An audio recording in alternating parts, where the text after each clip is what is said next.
नीलोफर, फवाद खान और Myra Khan, I think नाम ही ये पाकिस्तानी इंडस्ट्री के ग्रेटेस्ट नेम नहीं रहेंगे। I think the legend of Maula Jatt के बाद एक दफ़ा ये फिर से पेयर आ रहे हैं एक मूवी में। 2020 में ये मूवी कंप्लीट हो गई थी, फिर वो कोविड आ गया तो उसकी वजह से उसकी रिलीज़ नहीं हो सकी। जो फिल्म थीम है वो मोहब्बत और डिसेबिलिटी दोनों को एक्सप्लोर करती है।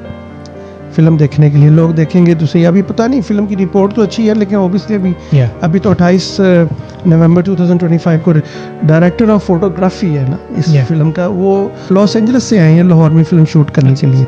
फिल्म जो है ना ये इसको आउटडेटेड मूवी कह सकते हैं पॉइंट समहाउ मे बी, इसे रिस्क इन्वॉल्व है इसकी रिलीज़ के बाद। उसके बाद ये टॉपिक बहुत सेंसिटिव है। अब जो लोग जो ब्लाइंड पीपल हैं, जो मेल और या फीमेल हैं, उनके लिए एक सेंसिटिव टॉपिक है। अगर इन्होंने अच्छी तरह स्टोरी हैंडल नहीं की तो इट कुड गो अगेंस्ट।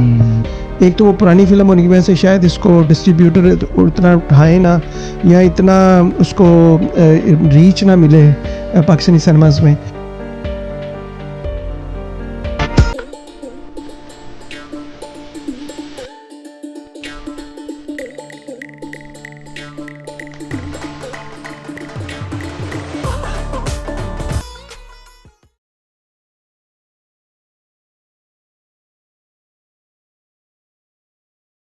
अस्सलाम वालेकुम, hello and welcome to AK show.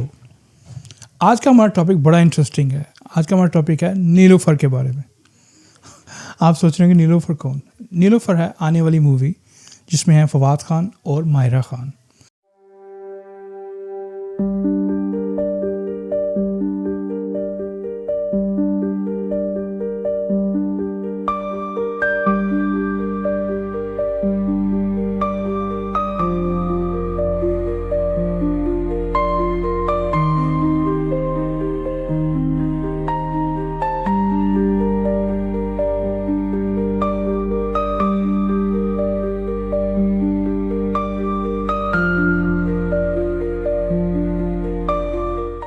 आइए जानते हैं मेरे को से मूवी के बारे में। अस्सलाम वालेकुम सर। वालेकुम, और नाज़रीन को भी अस्सलाम वालेकुम। वालेकुम सलाम, कैसी हैं आप? ठीक है, ठीक ठाक। नीलोफर, आप किसी नीलोफर को जानते हैं? जी जी, मेरी इंग्लिश की टीचर थी Okay. और बहुत सजा देती थी। हाँ, नीलोफर बाजी बाजी बाजी नीलोफर। अच्छा, फवाद खान और मायरा खान, आई थिंक नाम ही ये पाकिस्तानी इंडस्ट्री के ग्रेटेस्ट नेम इन एक्टिंग में। I think the legend of Maula Jatt के बाद एक दफ़ा ये फिर से पेयर आ रहे हैं एक मूवी में, नीलोफर में। तो हमें कुछ बताइए उसकी स्टोरी के बारे में। जी, बेसिकली जो हमसफ़र ड्रामा इनका आउट क्लास ड्रामा था इनका। और ईमेल में मेरे बारे में तो ज़रूर लिखा होगा। को बुराइयां लिखी मेरी? नहीं, आपकी तारीफें लिखी हैं। मसलन उसके बाद ये 2020 में ये मूवी कंप्लीट हो गई थी। अच्छा, तो हमसफ़र के बाद ये पेयर का बहुत बड़ा गैप आया, तो फिर 2020 में ये मूवी बन गई थी नीलोफर। लेकिन फिर वो कोविड आ गया तो उसकी वजह से उसकी रिलीज़ नहीं हो सकी।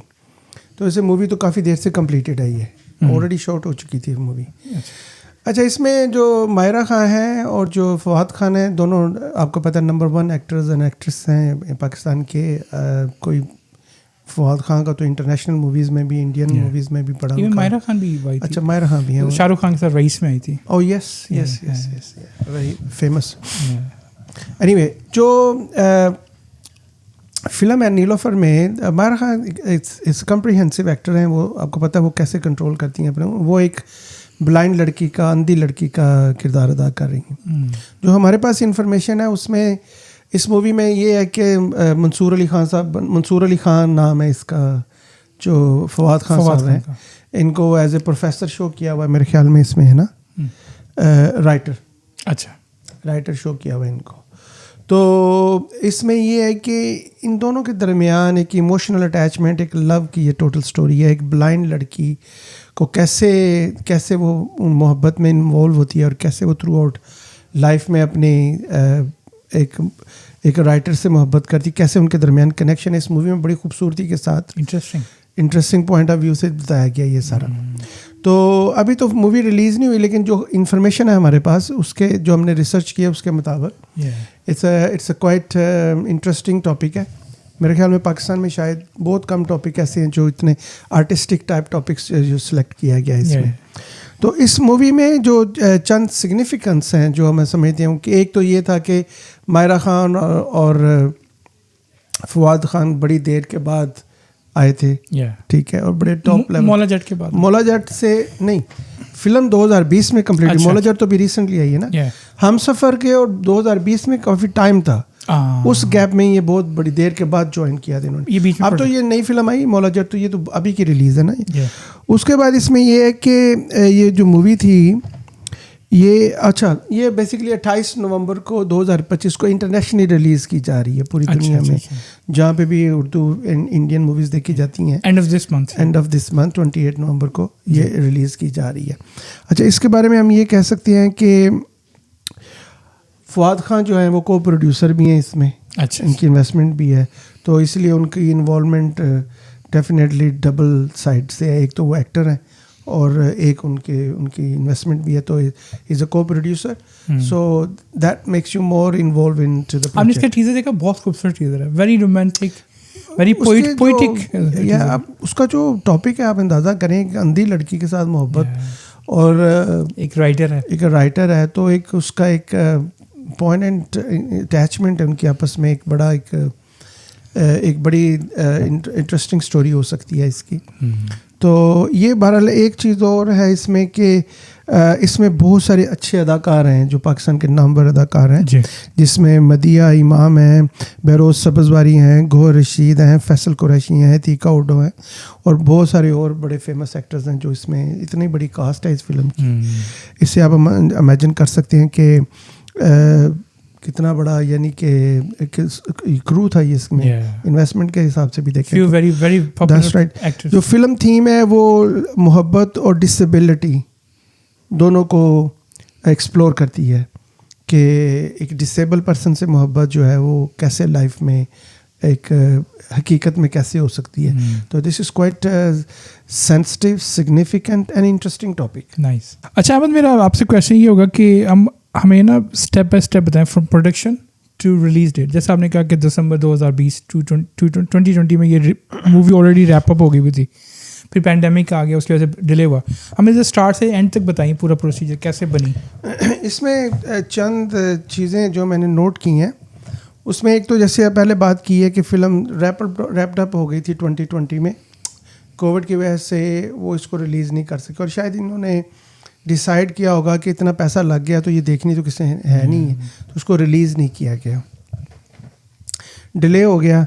फिर जब अब ये दोबारा रिलीज़ की जा रही है, उस वक्त भी ये फील किया जा रहा था कि मायरा खान और फवाद खान की जोड़ी बड़ी ज़बरदस्त गिनी जाती है. जब इनके अर्ली ड्रामा जो इन्होंने किया था उसने बहुत इम्पेक्ट किया था लोगों के ऊपर. उसकी वजह से एक इनका ना एक इनकी केमिस्ट्री है इनकी आपस में ना, और एक वेरी लाइक्ड कपल है. बड़ा लोग इमोशनली इन्वॉल्व होकर वो ड्रामा देखते थे, जिसकी वजह से ना इसको हम बोलते हैं रीयूनियन एंड नॉस्टैल्जिया फैक्टर. तो उसका भी एक रीज़न है कि लोग वो पुराने एक्टर्स को एक ड्रीम करते हैं कि भाई दोबारा आपस में जाके ये काम करेंगे. तो एक अच्छा, ये फिल्म जैसी भी हो, इन दोनों का इकट्ठे हो जाना वो हमसफ़र का टच देता है, तो वो लोगों को ऑटोमेटिकली अट्रैक्ट करेगा फिल्म देखने के लिए. लोग देखेंगे तो सही. अभी पता नहीं, फिल्म की रिपोर्ट तो अच्छी है, लेकिन ओबियसली अभी तो 28 नवंबर 2025 को रिलीज़ होनी है. और वैसे ये एक फ़िल्म का एक और भी है कि ये कर रहे हैं, इसको इंटरनेशनली रिलीज़ कर रहे हैं, पाकिस्तान में भी और इंटरनेशनली भी. और इसका एक बड़ा इंपॉर्टेंट पॉइंट ये है कि ये एक्चुअली बताएगा कि लॉलीवुड कहाँ पे स्टैंड करता है. जब आप ओल्ड टाइम में देखें तो इतना नाम था पाकिस्तानी फिल्म इंडस्ट्री का, बॉलीवुड से compete करते थे, बल्कि बाज़ जगह पे लीड किया है बॉलीवुड से. पुराने ज़माने की जो फिल्में हैं. लेकिन चूँकि मैं समझता हूँ इंडिया में और पाकिस्तान में ये थोड़ा सा फ़र्क है कि इंडिया में चूँकि इस्लामिक रिलीजन का इतना इफेक्ट नहीं था, तो शायद इतनी डिस्करेजमेंट नहीं थी, इंकरेजमेंट थी. उनके रिलीजन में भी है ये. तो ये बात हमारे लिए नेगेटिव गई कि जब इस्लामाइजेशन लाए जनरल ज़िया-उल-हक साहब, तो उस वक्त ये सनमे वगैरह बंद किए गए और उनके ऊपर बहुत बड़ा सख्ती हो गई थी। बहुत सख्ती हो गई, जिसकी वजह से लॉलीवुड बहुत पीछे रह गया। उसके बाद उन्होंने स्टाइल ही चेंज कर दिया, वो पंजाबी फिल्में आ गई और वो जो रोमांटिक मूवीज़ थी जो वहीद मुराद टाइम में थी वो सब ख़त्म हो गया। फिर एक नए स्टाइल से फिल्में चलनी शुरू हो गई। तो एक जो ओरिजिनल लोग थे जो अच्छे अदाकार थे उनके लिए काम नहीं बचा, अच्छे डायरेक्टर्स के लिए काम नहीं बचा।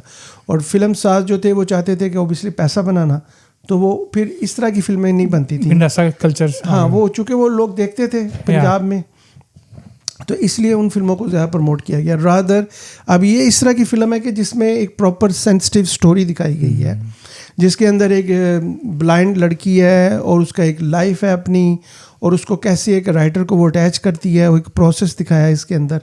तो एक बड़ी डिफरेंट तरह की थीम है इस फिल्म की, सेंसिटिविटी बहुत है, स्पेशली एक डिसेबल के साथ मोहब्बत करना, और उसके साथ एक बड़ा एक मैसेज होगा इस फिल्म के अंदर। और इसमें एक बड़ी इम्पोर्टेंट चीज़ जो इसमें मैं समझता हूँ वो बताई है फवाद खान ने, कि जो डायरेक्टर ऑफ फोटोग्राफी है ना इस फिल्म का, वो उन्होंने part of the film DOP जिसको बोलते हैं, वो पार्ट ऑफ द फिल्म है, वो लॉस एंजलिस से आए हैं लाहौर में फिल्म शूट करने के लिए। एक उन्होंने इंटरनेशनल एक्सपर्ट्स मंगवाए थे इस काम के लिए, जिन्होंने part of the movie record की है। तो इसका में से स्टैंडर्ड भी इसका आपको थोड़ा सा बेटर लगेगा नॉर्मल पाकिस्तानी फिल्मों से। ओवरऑल ये इम्प्रेशन देता है कि आने वाला टाइम शायद फिल्म इंडस्ट्री के लिए अच्छा हो, लेकिन जो बड़ी मेन चीज़ है, रिगार्डलेस इसकी स्टोरी क्या होती है, ये जो भी है, ये जो दोनों का साथ आना है, ये बहुत बड़ा पॉजिटिव साइन है पाकिस्तान। अच्छा, जैसे आपने कहा कि फिल्म ऑलरेडी लेट होगी, अब मैं चाहूँगा बस हमें आप एंड पे इतना बता दें कि कितने चांसेस के ब्लॉकबस्टर होने के। असल में इस फिल्म को आप मोर कमर्शियली ना देखें, इसको आप ये देखेंगे जो पाकिस्तान इंडस्ट्री प्रोड्यूस कर रही है उस पॉइंट ऑफ व्यू से देखें तो इसमें बहुत सारे चैलेंजेस भी हैं, पर मेरे ख्याल में ओवरऑल एडवांटेज है इस फिल्म का, क्योंकि पाकिस्तान फिल्म इंडस्ट्री को इतने आउट क्लास फिल्में प्रोड्यूस नहीं कर रही और इतने अच्छे काम करने वाले लोग घरों में बैठे हैं, और ओबियसली वो शायद बहुत ही मायूस हैं। पाकिस्तान में ज़्यादातर लोग कमर्शियलिज्म देखते हैं, वो दुनिया में हर जगह देखते हैं, लेकिन ओबियसली एक थीम के साथ होता है। पाकिस्तान में तो एकदम उसको ये भी कह सकते हैं रिलीजियसली भी रिजेक्ट कर दिया गया, हालांकि हर काम होता है पाकिस्तान में जो कि बिल्कुल ही रिलीजन के ख़िलाफ़ है। तो बहरहाल इसमें कुछ चीज़ें मैंने नोट की हैं जो मैं समझता हूँ जो इसके रिस्क्स हैं और जो इसके एडवांटेजेस हैं। मिसाल के तौर पे फ़िल्म जो है ना बहुत देर के पहले रिकॉर्ड हो चुकी है, तो जो ऑडियंस की एक्सपेक्टेशन है वो बड़ी हाई है, क्योंकि जब टाइम चेंज करता है 20 में जो रिलीज़ हुई उसके बाद कोविड आया, अब वो बच्चे 5-5 साल और बड़े हो गए, अब 25 में वो रिलीज़ हो रही है, 20 की बनी है फिल्म। तो लोगों की एक्सपेक्टेशन जो है वो एज के साथ ऑडियंस की एक्सपेक्टेशन भी चेंज हो जाती है, तो शायद वो पूरा ना कर सके फिल्म जो है ना, ये इसको आउटडेटेड मूवी कह सकते हैं पॉइंट समहाउ मे बी, इसे रिस्क इन्वॉल्व है इसके रिलीज़ के बाद। उसके बाद ये टॉपिक बहुत सेंसिटिव है। अब जो लोग जो ब्लाइंड पीपल हैं, जो मेल और या फीमेल हैं, उनके लिए एक सेंसिटिव टॉपिक है। अगर इन्होंने अच्छी तरह स्टोरी हैंडल नहीं की तो इट कुड गो अगेंस्ट वो, क्योंकि ये बड़ा सेंसिटिव टॉपिक है और ये बड़ा इसमें ह्यूमन राइट्स का भी इशू है, इसमें आपकी ability to see how you perceive about the blind people.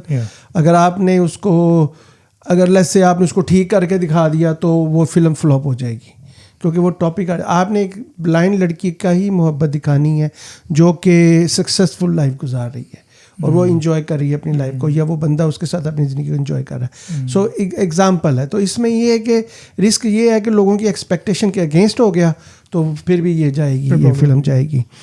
Market competition में मैं इसमें एक मार्केटिंग कंपटीशन और रीच की बात है, चूँकि पाकिस्तानी सिनेमा जो है ना वो अभी मेरे ख्याल में दोबारा रिवाइव करने की कोशिश कर रहे हैं। जैसे रिसेंट फिल्में आई हैं 3-4, तो दोबारा अब मेरे ख्याल में इसमें रिस्क ये होगा कि शायद एक तो वो पुरानी फिल्म होने की वजह से शायद इसको डिस्ट्रीब्यूटर उतना उठाए ना, या इतना उसको रीच ना मिले पाकिस्तानी सिनेमाज में, तो ये एक डिसएडवांटेज हो सकता है इसके ऊपर। पर फिर भी मैं समझता हूँ कि ये बनाई शायद कमर्शियलिज्म से ज़्यादा अब इसके ऊपर ज़्यादा वो तवज्जो कर रहे हैं कि यार फिल्म का स्टाइल चेंज है, तो शायद एक नई चीज़, मॉडर्न चीज़ या एक हट के टॉपिक दिखाया गया है। और उसके बाद ये है कि इसमें ये है कि ब्लॉकबस्टर बनने के लिए इसके लिए शायद इतना ज़्यादा चांस ना हो, क्योंकि बहुत सारे फैक्टर्स इसके फिल्म के, एक तो देखें ना, एक नॉर्मल स्टोरी नहीं है, बड़ी लविंग डबिंग स्टोरी नहीं है, ऐसे मोर आर्टिस्टिक टाइप है। तो उसका एक पाकिस्तानी जो ऑडियंस है उसमें जो आर्टिस्टिक टाइप मूवीज़ देखने वाले कम है, तो ज़्यादातर तो मार धाड़ और फ्लैशी मूवीज़ देखने वाले हैं। तो इसमें फ्लैशी मूवी नहीं है, ये मोर स्टोरी टेलिंग्स है। तो शायद वो इसलिए आपको थोड़ा सा इसमें लगे कि वो इतना टॉप नहीं। ये सब एक्सपेक्टेशंस हैं, मैं ये आपके सामने जो मैंने अभी बात की है, ये रिस्क इन्वॉल्व है इसकी रिलीज में। अब इसमें कुछ एडवांटेज भी हैं, आप कह सकते हैं कि Nilofar performs well commercially and critically, could be. ये भी हो सकता है कि इसमें सबसे बड़ी बात ये है कि ये फिल्म जो है ना, जो फिल्में इस तरह की फिल्में बनाने वाले हैं उनके लिए एक इनकरेजमेंट हो सकती है। जो लोग ज़्यादातर आर्टिस्टिक टाइप मूवीज़ पे काम करना और पैसा लगाना चाहते हैं, उनको ये बूस्ट कर सकती है, उनके कॉन्फिडेंस को बूस्ट कर सकती है। उसके अलावा पाकिस्तान में ये कि अब देखें, इसमें जो पाकिस्तानी लोग पूरी वर्ल्ड में रहते हैं, डायस्पोरा रहता है पूरी दुनिया में, तो इसकी जो इंटरनेशनल रिलीज़ की जा रही है, इस इंडियन कॉपी की जा रही है, इंडिया में रिलीज़। तो इंडिया और पाकिस्तान और इंटरनेशनली एकदम रिलीज़ की जा रही है। तो there is another good thing इसके अंदर से आ रही है, जो कि जनरली अभी इतना मफकूद हो चुका है पाकिस्तान में, इतनी ज़्यादा नहीं है इसके ऊपर। अब ये इंटरनेशनल रिलीज़ हो रही है, तो इस तरह से वो कमर्शियली भी शायद सपोर्ट करेगा प्रोड्यूसर्स को कि भाई ठीक है, हम चाहे फिल्म इतनी टॉप लेवल की ना बन सके, लेकिन कमर्शियली वो अपनी रिकवरी कर जाएगी। क्योंकि पाकिस्तान में तो आपका सर्कल छोटा है, इतना बड़ा सर्कट नहीं है इसके लिए, ठीक है। इसमें एक बहुत बड़ी चीज़ और जो है, जो अंडर प्रेजेंटेड, जो लेस प्रेजेंटेड टॉपिक्स हैं पाकिस्तानी मूवीज़ में, उसमें शायद ये एक नई जान पैदा कर दे। अभी ब्लाइंड दिखाया है, कल को डेफ दिखा दे, कल को कोई डिसेबल पर्सन दिखा दे, उनकी लाइफ की स्टोरी बना दें। तो there is in kind of, अगर ये फिल्म बना जाती है पैसे, तो मेरे ख्याल में कमर्शियली पीपल शायद मोर इस तरह के टॉपिक डिस्कस करेंगे, इसको फॉलो करेंगे जो लेस टॉपिक इस तरह के, क्योंकि लोगों के जहन में तो यही है कि भाई हैप्पी लाइफ एंडिंग जो है वही फिल्म पैसे बनाती है, कॉमन परसेप्शन यही है। तो शायद इस तरह इसमें एक बहुत ज़्यादा एक अच्छी चीज़ आए कि लोग इस तरह के लोगों की ज़िंदगी के बारे में भी, जो लेस एबल पीपल है, तो उस तरह के लोगों के बारे में भी, उनकी ज़िंदगी कैसे गुजरती है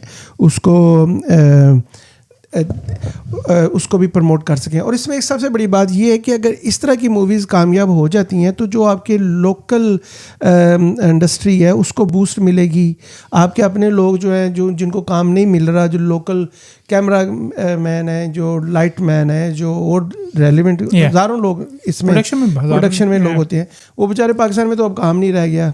तो शायद उससे एक नई जान पैदा हो जाए इंडस्ट्री में, लोगों का रोज़गार का सिलसिला बने। तो ओवरऑल इसमें मिक्सचर इसके हैं। देखते हैं 28 नवंबर को रिलीज़ हो रही है, क्या दिखाते हैं। अगर उसकी ब्लॉकबस्टर होना एक तो ऑडियंस पे डिपेंड करता है कि उन्होंने कितनी खूबसूरती से इसको प्रेजेंट किया है। लेकिन एक बात ज़रूर है, ये यूनिक टॉपिक है, स्टोरी बहुत, हाँ, यूनिक टॉपिक और स्टोरी है। और वक्त के साथ साथ मैं समझता हूँ कि इवॉल्व हुई है Pakistani nation, and it could turn into the better movie. Thank you so much, बहुत शुक्रिया, thank you. Thank you so much for watching. देखते हैं 28 नवंबर को नीलोफर रिलीज़ हो रही है। इसकी स्टोरी बहुत हटके है, मैंने इसका टीज़र देखा है, इट्स ब्यूटीफुल टीज़र। तो मुझे तो पूरी उम्मीद है कि फ़िल्म बहुत अच्छा करेगी सिनेमास में। देखते हैं 28 नवंबर के बाद क्या रिजल्ट आता है। Thank you again for watching. अल्लाह हाफिज़। मेरी तरफ से भी good luck to the producers and all presenters and actors, and आपको भी मेरी तरफ से बहुत बहुत शुक्रिया और खुदा हाफिज़।